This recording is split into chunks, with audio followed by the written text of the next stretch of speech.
broadcasting from the studios of AM 950 KTNF, the progressive voice of Minnesota, and airing on WCPT 820, Chicago's progressive talk. Welcome to The Gailey Show, the only daily LGBTQ radio news and talk show in the United States. I am your host, John Parker. Coming up after us, we have the best in progressive news and analysis because we know there are a lot of things happening right now. So stay tuned after us on AM 950 for the Matt McNeil Show on AM 950 KTNF and Choose Views with Richard Chu on WCPT 820.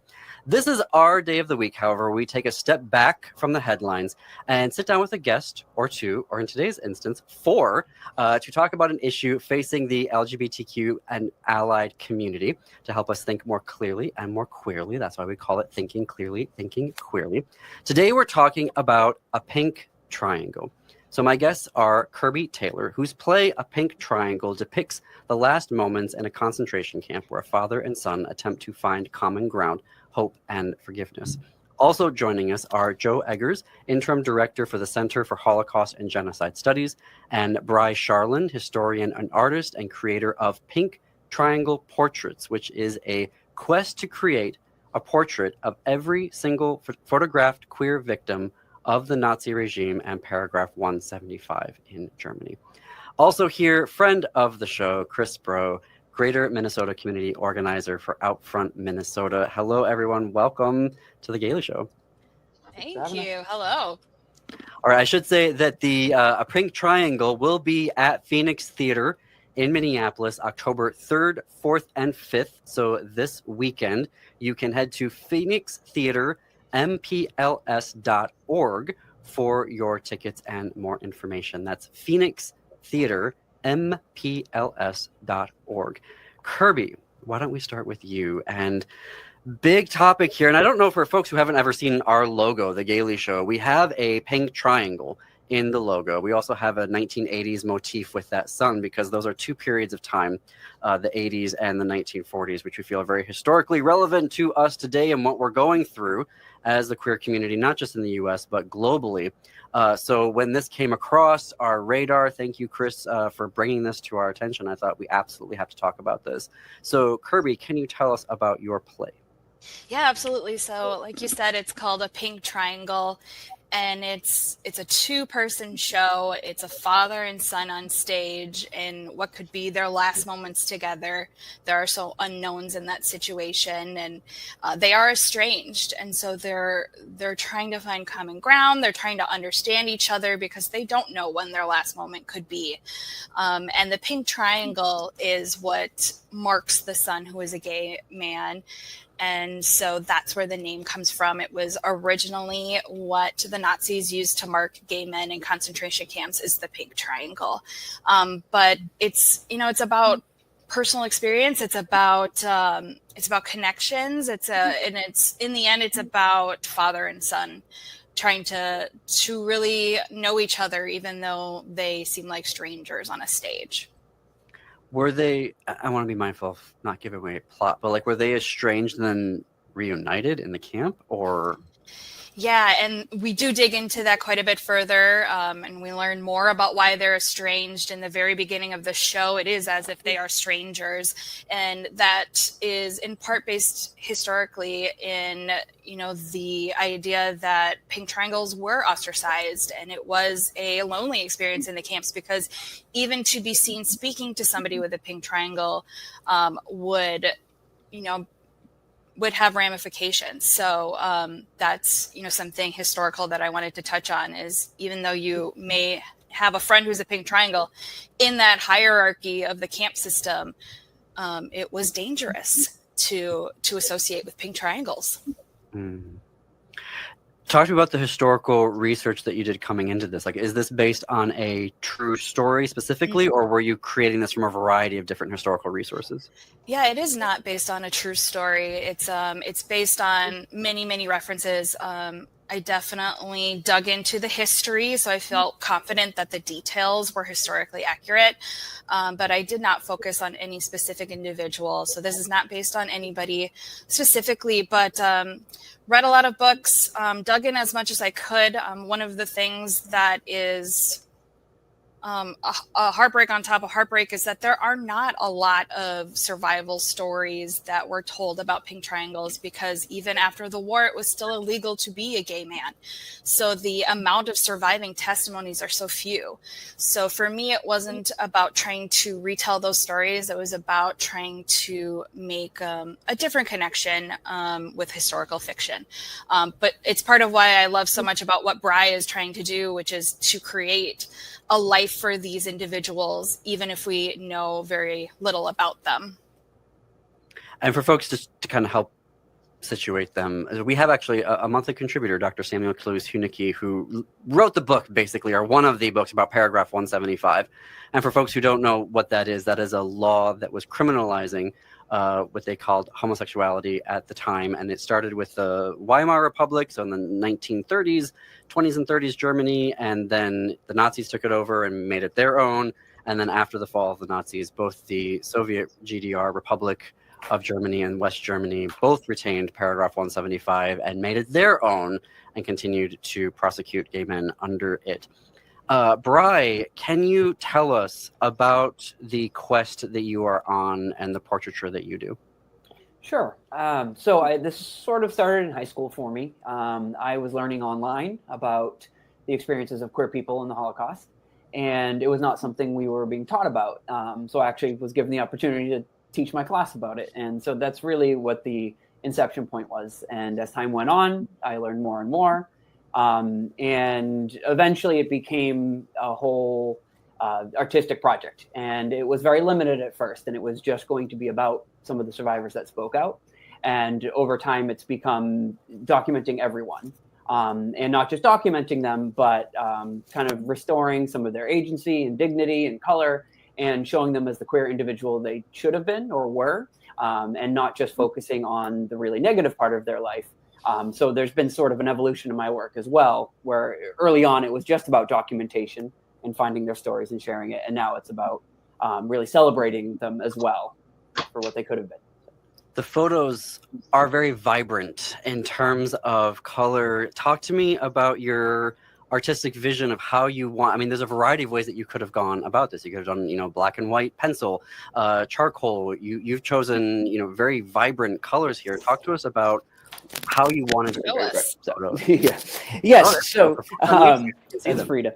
So yeah, no, for sure. That's something that evolved as well. And when I first started many years ago, it was this theme of fading and the fading memory of what happened and the lack of education about it, and sort of the haunted experience that a lot of the elderly survivors were speaking about. And that really changed. And again, as time went on, I wanted to restore their color and restore their dignity and restore who they were and share their stories, and not just let the Nazis have the last word in their image and their story. And finding the biographical details in those documents and seeing it a little bit through a modern lens, but trying to tell it from the point of view of that queer person, and removing the fascist overtones in it, and making it again more about that person, who they loved, what they experienced. And so it's really about transforming it. So it's really a transformative work as well. Snaps for Bryce. Thank you. And so naturally part of that is they became much brighter. And I'm obsessed with saturated colors and very, very bright colors and neon in my own work. And so it naturally made sense to go more in that direction. I put a couple of them behind me so you can show off a little bit. But so that's really where the inspiration came from in terms of the visual design of the project as it stands now. It was awesome. I reached out to Bry when I was putting together the show. And so if you come to the Pink Triangle this weekend, his portraiture is in the lobby, along with bios about the individuals as much as we know about them. So you're getting a full experience of, yes, this is historical fiction on stage, but here are the real individuals that suffered under paragraph 175. Here's what we know about them, and really give life to these individuals. We're talking about the play A Pink Triangle that will be at Phoenix Theater October 3rd through the 5th this weekend. The playwright Kirby Taylor joins us. This play depicts the last moments in a concentration camp where a father and son attempt to find common ground, Hope, and Forgiveness. With us is Joe Eggers, Interim Director for the Center for Holocaust and Genocide Studies, Bry Sharlin, who is a historian and artist and creator of Pink Child Portraits, and Chris Bro, who is the Greater Minnesota Community Organizer from Outfront, Minnesota. Kirby, I am curious, how did you come to this topic as a playwright? Yeah, absolutely. This is actually my first play. And so part of it was inspiration in that I wanted to make something that was on a small scale, 2 people on a black box stage where you could do it anywhere. And so in part that was a part of it, but I've always had an interest in the subject ever since I first heard about it. But only 2 years ago, did I hear about the pink triangles. And I remember being incredibly livid that I had not heard about it, or if I had glanced over it and not dug into it. And so once I had heard, I wanted to know as much as possible. And so it became a show, not just reading numbers and facts, which I think a lot of us are taught about the Holocaust is the great numbers, and it's hard to fathom something that huge. So I wanted to create a personal experience of, 2 individuals who are trying to deal with these incredible, terrible circumstances. So really it came from me not knowing anything about this history, even though I feel like I should have and have read quite a bit about it and have visited the sites. And so that's where the show came from. Thank you for that. Yeah. I have to fit in a quick break here, and this is going to be a transition to, we want to thank our travel partner, Travel Marquette, for making this show possible. And the reason why we're grateful to be in partnership with Travel Marquette is that it's become a very special place to me. For the past 10 years, I've been going to Marquette at least twice a year, and I love it because I can travel there while being queer and not have to worry about it, as it's a university town, super blue city, and a reliably blue county with a very active pride organizations with events throughout the year. There's just something about hiking along its rivers, strolling along the coastline, and standing next to very huge, gorgeous waterfalls that, as they say, refills my cup. If that is something that you would like to do and join me for the Fresh Coast Film Festival in mid-October, you can get your travel started at travelmarquette.com, travelmarquette.com. You're listening to The Gailey Show on AM 950 KTNF and WCPT 820, Chicago's Progressive Talk. We'll be right back.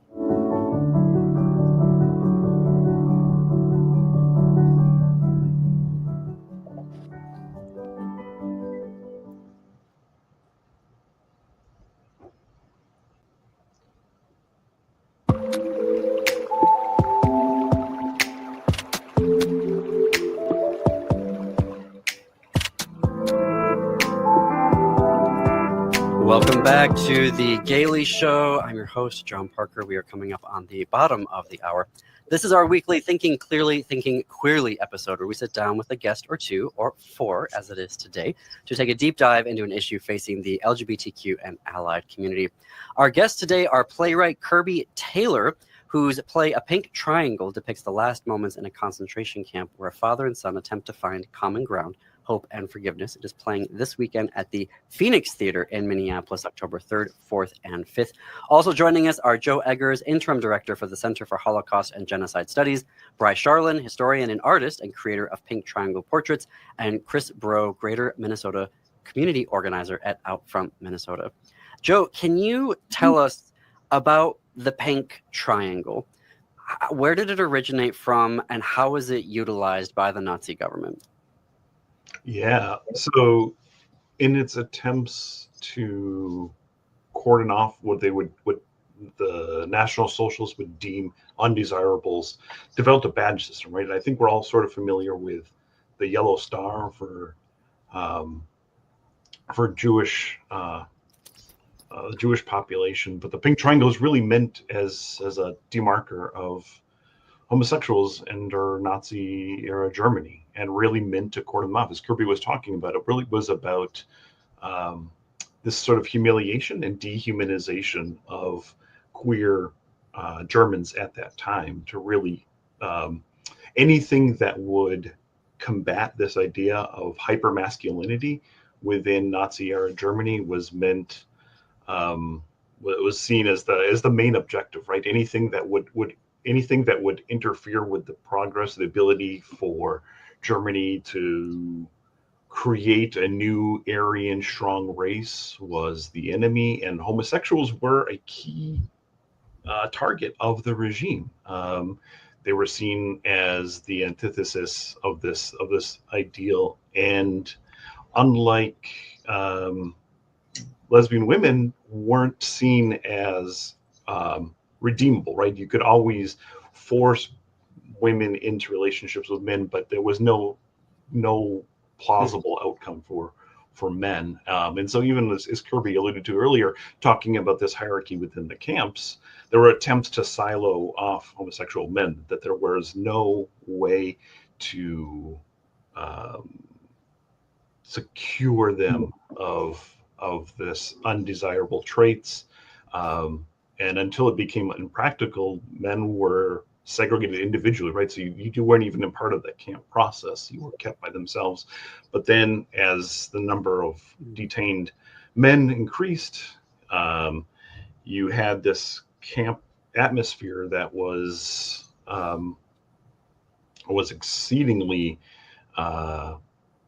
hostile toward homosexual men. I think the rates of death among queer men during in the camps was the highest of any group throughout the Holocaust and German persecution, and it was because of this idea that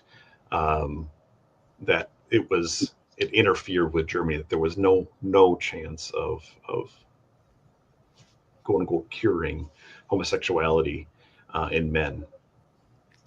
And if my history serves me, after the camps were liberated, gay men were re-imprisoned by both governments, West and East Germany. So, and what we think about, we talk about the Holocaust and the German persecution of Jewish communities as being this long continuum of anti-Semitism, really exists with the queer community in Germany, right? This paragraph 175 existed in German since German reunification in 1871. So you have 70 years of institutionalized persecution of queer Germans, leading up to the rise of National Fascism within Germany, and then afterward the continual minimizing of queer voices and perspectives from the Holocaust, right? So this continued erasure. It wasn't until 2008 that Berlin created its first memorial to queer victims of the Holocaust, when it created the memorial site. I think it's across the street from the really famous Berlin Monument, right? And so I think that speaks to what Kirby and Bry have talked about, is this minimization and erasure of victims, that we're not talking about individuals, that they're really seen as an afterthought in a lot of cases. I think it's the last group that has had a memorial site created in Berlin. Berlin has memorials, rightfully so, to all groups, but it wasn't till 2008 that the memorial sites were actually really complete. As a symbol, why the pink triangle? Where did that come from? Yeah, I think it was, again, this idea of humiliation, right? This, but like the design of it, like the Jewish star makes sense because that was part of their faith tradition. Like, where did they come up with the idea that we're gonna put pink triangles on people that on gay men? I think part of it was visibility, and honestly, the Jewish stars were, the Star of David was so closely associated with Jewish people that it was easy to identify them. Mm-hmm. I think part of it is the visibility of having a bright symbol, an easy to create symbol, but also the mm-hmm. pink was a way to publicly humiliate folks. And there were noted homosexuals in Nazi leadership, however, before they were, I guess, excised, correct? Yeah, there were. Ernst Röhm was leader of the Brown Shirts, and really Hitler's number 2, and was a fairly out queer man in early the early rise of fascism in Germany, and was purged in the Night of the Long Knives. And what's really interesting is, and you see queer intellectuals in Germany sometimes gravitate toward that, looking at Ernst Röhm as, well, there could be potential protection for them within Nazi era Germany, and clearly wasn't the case. The purge happened shortly after. I think it was 1934 when Ernst was killed, assassinated on Hitler's orders. Could I add something to that just briefly? The whole concept of the gay Nazi and SS officer was sort of this contrived history that was used by other leftist groups to kind of exclude queer experiences further. Even though this was not necessarily a common thing unless they were hiding, it was used, and it continues to this day, to marginalize queer people that experienced this trauma by saying that, there were queer capos and there were queer SS members, but Himmler had ordered any SS member or police member that was caught being gay to be executed. So there is sort of this exaggeration of that, and it certainly does not really reflect the reality. They were not living out gay people at that time. Yeah, thank you for that. I have to fit in a very quick break here. We are talking about the play A Pink Triangle, which will be at the Phoenix Theater this week on October 3rd through the 5th. We're going to have more with our guests when we come back. You're listening to The Gailey Show.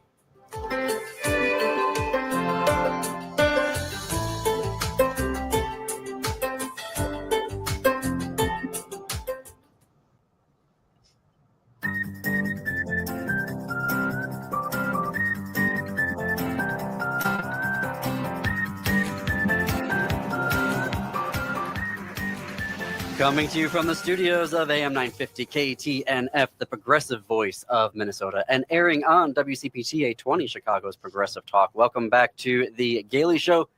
It is 33 minutes after the hour. I am your host, John Parker. It is our weekly Thinking Clearly, Thinking Queerly episode. We sit down with a guest or four to help us think more clearly on the major issues of the day facing the queer and allied community. My guests today are Kirby Taylor, whose play A Pink Triangle depicts the last moments in a concentration camp where a father and son attempt to find common ground, hope, and forgiveness. A Pink Triangle plays at the Phoenix Theater this weekend, October 3rd through the 5th. You can head to phoenixtheatermpls.org or kirbytaylor.com for more information and to get your tickets. Also joining us are Joe Eggers, Interim Director for the Center for Holocaust and Genocide Studies, Bryce Sharland, historian and artist and creator of Pink Triangle Portraits, which is a quest to create a portrait of every single photographed queer victim of the Nazi regime in paragraph 175. Also here is Chris Bro, Greater Minnesota Community Organizer for Outfront Minnesota. Chris, if I can start this segment out with you, there's a real importance to be learning from this particular period of history as we are looking to organize today with the current administration and the MAGA movement. Can you talk to the need for understanding that history and how it can impact what we're doing today and part of our resistance?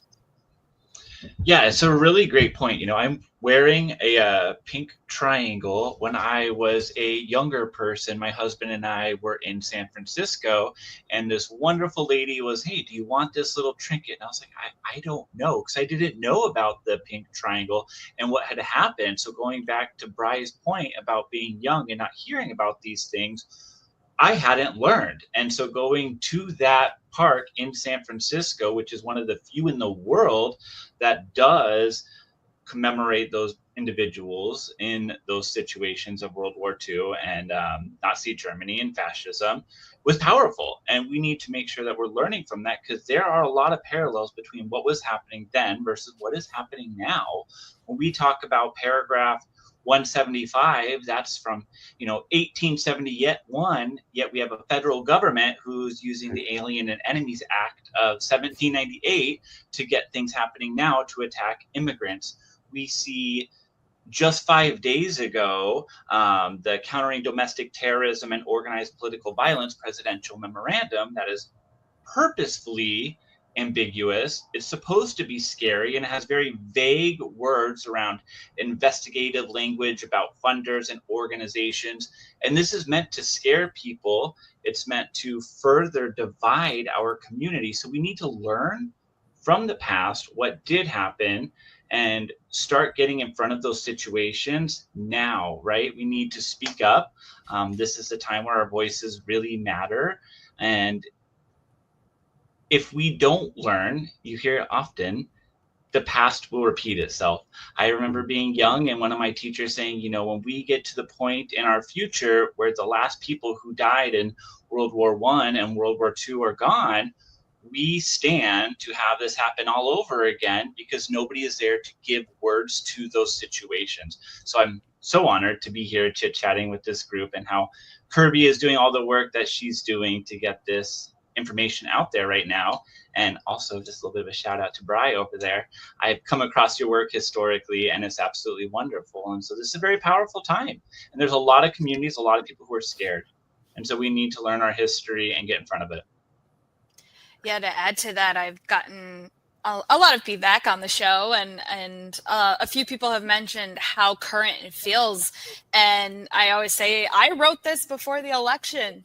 You guys, I wrote it before. And so the fact that you're feeling that replication, or if it feels similar to you, there's a reason for that. You know, history is known to repeat itself when we don't pay attention. So I've been receiving a lot of that feedback as well. Joe, erasure, the theme of erasure seems to be coming up in this particular segment, and erasure, as I understand it, is considered the final stage of a genocide. Do I have that correct?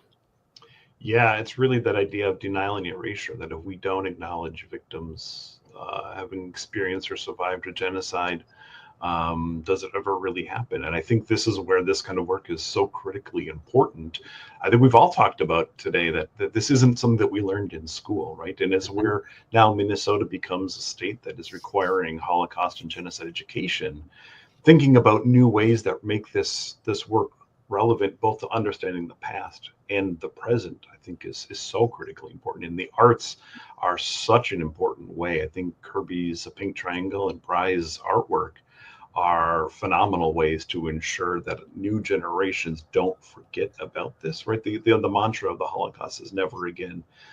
And yet we see it happen repeatedly, and we're humanizing these people in a way that really combats that idea of erasure.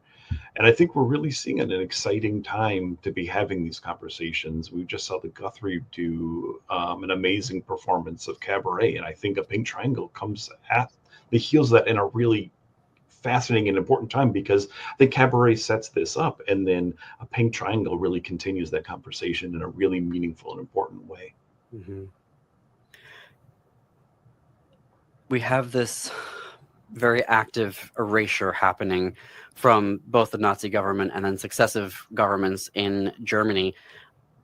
And yet the Nazis kept very meticulous records, unlike a lot of other perpetrators were, down to, charts and graphs. Kirby and Bri, can you talk about sifting through the historical record? Because for every queer historian that I've had on the show, they talk about how difficult it actually is to go in and find authentic records and to find things that we can very clearly be able to tell the stories of queer history. You're both doing that on a very active basis right now. Can you tell us about your experiences of sifting through the archives, if you will, to find the material that you are now presenting to the world, written form for Kirby for you and visual, Bri for you? Bri, maybe we can start with you. Sure, absolutely. And I've seen both sides of that. So the number one place that I've enjoyed getting my resources from is firsthand from survivors. And there are written testimonies of survivors. And I want to acknowledge that there are about 28 survivors that went on film at some point and shared their testimony, even when, it was career suicide or they were just terrified to share their story. So when I do my talk for my show, I start by acknowledging and showing them, because a lot of people don't realize there are that many. Once you start digging, you keep finding more. And some of them are hidden. Some of them are in very old German documentaries, but they're out there. When you talk about erasure, there was a concerted effort by academia and governments to put down this history. It's not that this history was not shared, because there have been people willing to share that story, like Richard Gruna, starting in the 40s and the 50s. But the people that were that brave at that point were continually told, no, you are not a victim, you are a criminal. And their stories and their request for reparations was hidden. So I just wanted to make sure I acknowledge that there was an attempt to silence and censure this, not that it was not being documented. So in terms of doing the research, yes, I spent a week at the archive at the Holocaust Museum in DC, and there is definitely that gap to find this information. A lot of it is in archives in Germany, and you have to sign releases to even access some of it at the Holocaust Museum. And there's a lot of steps to get this information. Instead of just being in high school history books, there is all this extra work that you have to do to be able to get in there and find it. While the Nazis were meticulous in their record keeping, there was a concerted effort at the end of the war to destroy a lot of what was happening at the camps. And not only that, as late as the 1990s, there was, I forget which city in Germany, but they were actively shredding hundreds of files about gay prisoners because they thought it wasn't worth keeping and they needed to make more room. It was stopped about halfway through, but they destroyed a ton of information. So it's fragmented. There are places where you can find quite a bit of information. A lot of it is hidden. Sometimes you have to read between the lines to figure out what was going on. Sometimes you have to, like I said before, see it from the victim's point of view, rather than what the Nazis were writing about them, to try to find out what was really going on here. Because there's a whole range of experiences that happen. And, if you were well connected and, your father was high up in the Nazi party, sometimes they could make charges go away. But your boyfriend, no, he was going to the camp. And there's several instances I found of that specific instance happening. But anyway, sorry, Kirby, you can go ahead too. So, yeah. No, not at all. I think that you have a very unique window into the history on this topic because you've had those amazing experiences to go into the archives. I utilize what I was able to find, on in the book world and online, and going to these individual places. I went to Mauthausen earlier this year, and they have a memorial triangle to homosexual victims of the Holocaust, and I was able to experience that firsthand. But I will reiterate what Bri said, which is to seek out these firsthand stories where you can. 38 isn't a huge number, it's a great that we have more than none, but to try to seek those out in their individuality and give life to those stories, because it was so difficult for them to tell their story even in modern times. Chris, one thing I would add to that too, actually, is that, when we talk about similarities between then and now, it came right at a time when queer liberation was really happening in Germany. And then all of a sudden it was this lockdown, shutdown, absolutely not, this death, right? And there was this erasure of these files. And we're seeing a lot of that right now, right? Like, we are seeing more queer and trans people with rights. And now all of those are under attack. We see our federal government changing different memorials, our Stonewall Memoriam, to exclude certain groups. Like, this erasure, that similarity, it is happening right now. Well, I mean, they're erasing literal LGBTQ health research off of federal databases. They just deleted a report that said far-right groups commit the most violence of any political group, right, in the country. They're doing a lot of erasure right now, the MAGA administration. Chris, I did want to, we're talking about storytelling and the importance of telling these stories so that we don't forget. You're an organizer. Tell us how that functions on the ground. A lot of it comes down to our queer liberation histories, because people are so fearful. People do want to know, what can they do right now? And so educating yourself is so important. So when we do this organizing, it is a lot of that just education, especially as we are seeing more young queer people show up who don't have this knowledge. I'll actually be in Austin, Minnesota in a week and a half, 2 weeks, something along those lines. And we're doing a queer liberation and intersectionality studies conversation, right? And that's more of a rural space that those conversations don't happen. And since this is during queer history, this is a great time to have that conversation. And so we try to just make sure that we're sharing our information. And as an organization goes, I'm older, and when it comes to individuals within my organization, so I have a little bit of a unique experience, and I come from Arizona, that's a little bit more red. So being able to share those different perspectives that I've had with people younger than I am, it's really valuable, and people get a lot from those moments. Huge question to ask, like under 2 minutes. We can start it and then maybe come back when we after the commercial break. Joe, I'm Armenian American, and so my grandparents and great grandparents were survivors of the Armenian genocide. So denial is nothing new to me. I've grown up having to navigate denial. Talk to us about. I've just got a minute left here about strategies of remembrance, of overcoming that erasure. That's the final stage of a genocide. Wow. Well, yeah, that is a big question for 1 minute. I know what I will say is that the work of Kirby and Bry to do this sort of contesting popular narratives or mainstream narratives is the way to do that, right? Is putting this out there and confronting the way that we are in remembering, or in this case, not remembering events is the simplest way, and what that actually means and how that manifests, I think, is a much larger conversation. Mm-hmm. But this work is difficult and challenging. I mean, I think if we look at Armenia too, right, this idea of recognition takes forever, or can take. I want to pick that up when we come back here. You're listening to The Gailey Show on AM 950 KTNF and WCPT 820 Chicago's Progressive Talk. We'll be back with these absolute stellar guests talking about the play A Pink Triangle at the Phoenix Theater.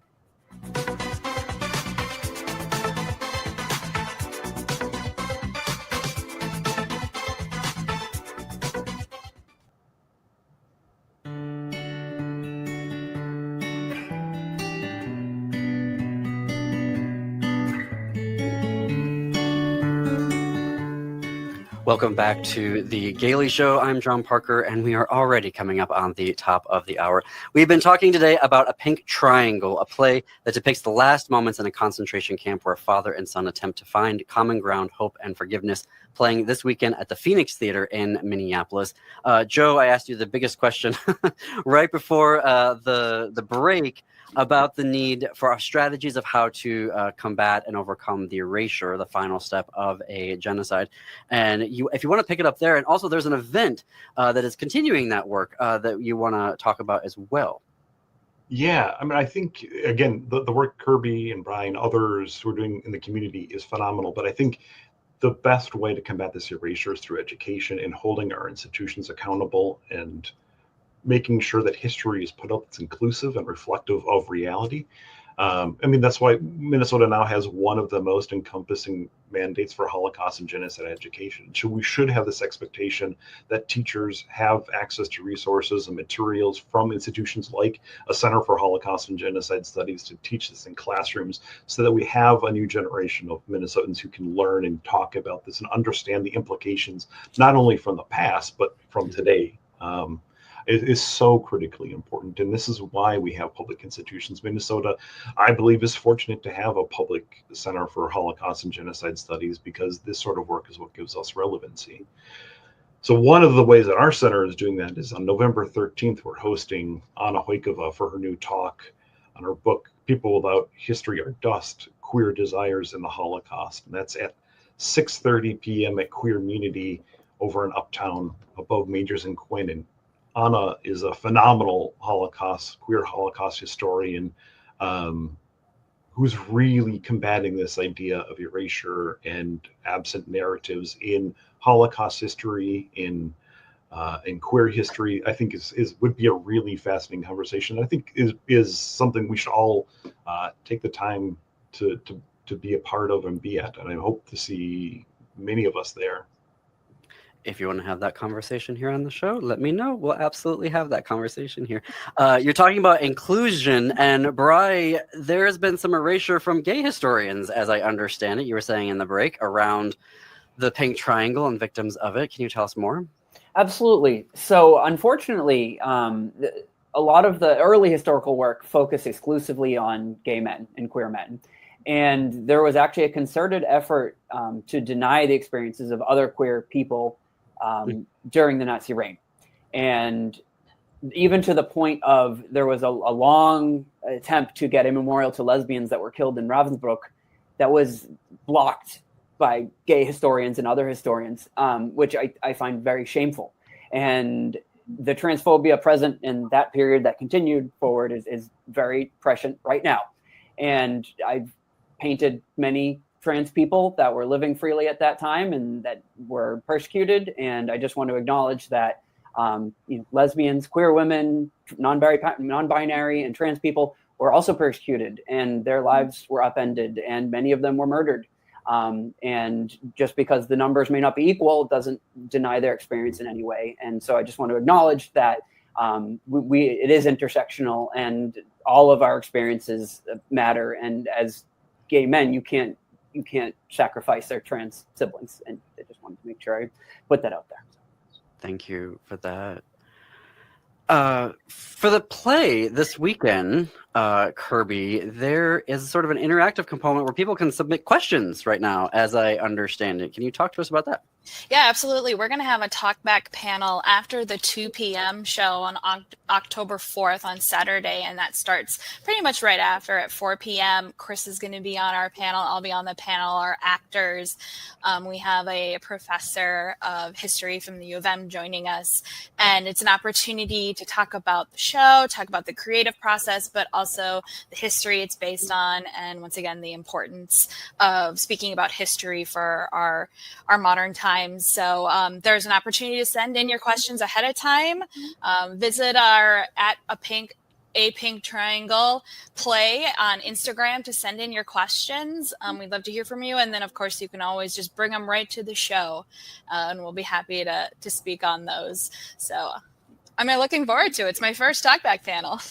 And that panel will be hosted by AM 950 Radio's very own Ellie Krug. Very excited. That'll be exciting. Also, Kirby, we're already talking about next steps for the show, obviously this weekend, but after this weekend, folks can license the play and bring the play to their neighborhoods, yeah? Absolutely. That's my ultimate goal is for this play in the store to get as far and wide as possible to start conversations like the ones we're having right now. And it's a 2-person show. It's written to be bare bones and picked up and logistically simple so that museums can put it on, colleges can put it on. So if you're interested in doing a pink triangle at your organization, reach out because we'd love to help you do that. Thank you for giving us that information. And Chris, for folks ready to get in and fight the resistance now, how can folks connect with you, and what can they connect with as you're moving forward with Outfront? Yeah, we have several different departments, so depending on what you need, I would say reach out via our email, organizing@outfront.org, and you can connect with us and talk about ways to engage. Perfect. The show is A Pink Triangle. Its run is extended October 3rd through the 5th at the Phoenix Theater. For tickets, you can head to phoenixtheatermpls.org or kirbytaylor.com.